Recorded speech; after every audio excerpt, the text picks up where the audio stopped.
আসসালামু আলাইকুম গাইস।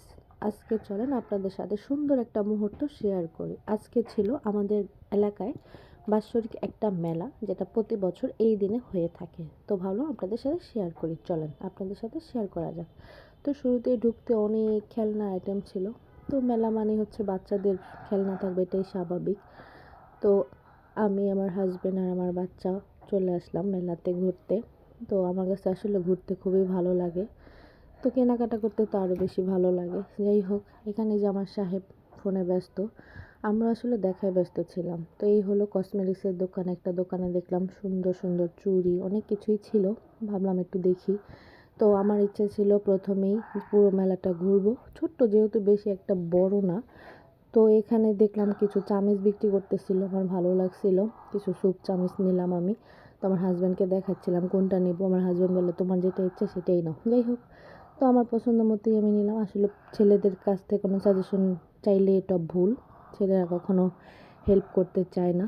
তো এরপরে দেখলাম অনেক আচার, যেগুলো আমি অনেকগুলো খেয়েছি, আর কিছু আমি আসলে চিনি না। তো অনেক ভালো লাগতেছিল, এই জন্য আচারগুলো ভিডিও করলাম। খুবই কিছু আচার যে চিনি আসলে, আর কিছু আমি চিনিই না আসলে। তো এরপরে আমার মেয়ের বায়না, সে হচ্ছে রাইডে চড়বে। সেই মেলাতে ঢোকার আগে বায়না করছিল যে সে রাইডে চড়বে। তো অলরেডি বাবা মেয়ে ওখানে হাজির, আর এইখানে বাচ্চারা লাফালাফি করতেছিল, খুবই ভালো লাগতেছিল আমার। আমি আসলে ঘুরে ঘুরে দেখতেছিলাম, কী আর করবো। আর এখানে আমার মেয়ে দোলনায় উঠে বসে আছে। সে আসলে দোলনা খুবই ভয় পায়, কিন্তু মেলাতে একটুও ভয় পায় নাই। যাই হোক, আর এখানে এই যে দেখেন রেলগাড়ির মতো, এটাও খুব ভালো লাগতেছিল। তোমার মেয়ে অলরেডি দেখাচ্ছে সে এই রাইড শেষ করে এটাতে উঠবে। তো এই যে হলো সেই সুন্দর মেলা। আসলে এগুলো দেখলে না নিজের ছোট্টবেলার কথা মনে পড়ে যায়। কার কার মনে পড়ে অবশ্যই জানাবেন। যাই হোক, দেখতে দেখতে মেলার প্রায় শেষের দিকে চলে আসছি। আর এই যে এখানে অবশেষে রেলগাড়িতে উঠবে। আর এখানে বাচ্চারা একা উঠতে ভয় পায়, তো আমার মেয়েও ভয় পেয়ে গেছিলো। আমি উঠবো না, আমারও ভালো লাগে না। তো আমার হাজব্যান্ডকে উঠাই দিলাম। আমার হাজব্যান্ড বলতেছে তুমি ওঠো, যে না। তো যাই হোক, বাবা মেয়ে উঠে বসে পড়লো। এখন ট্রেন গাড়ি ছাড়ার পালা। তো উঠতে উঠতে পেছনে একটা বাচ্চা বাবার সাথে একটু ঝামেলা হয়েছিল। তো যাই হোক, এগুলো আসলে বেলাতে হয়ই, আসলে ওনারাও ডাকায়, কি বলবো। তো অলরেডি ছেড়ে দিছে। এই যে রেলগাড়ি ঝকঝক ঝক, অলরেডি খুব ভালো লাগতেছিল দেখতে। আসলে এগুলো দেখলে মনে হয় আমি সেই ছোটোবেলায় চলে গিয়েছি, অনেক সুন্দর লাগতেছিল।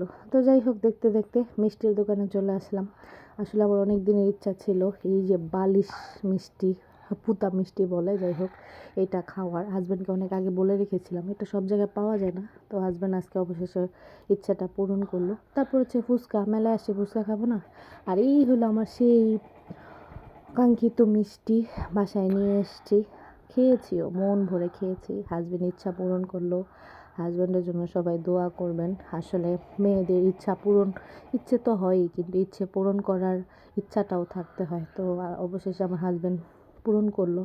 তো সবাই দোয়া করবেন। টাটা, আল্লাহ হাফেজ।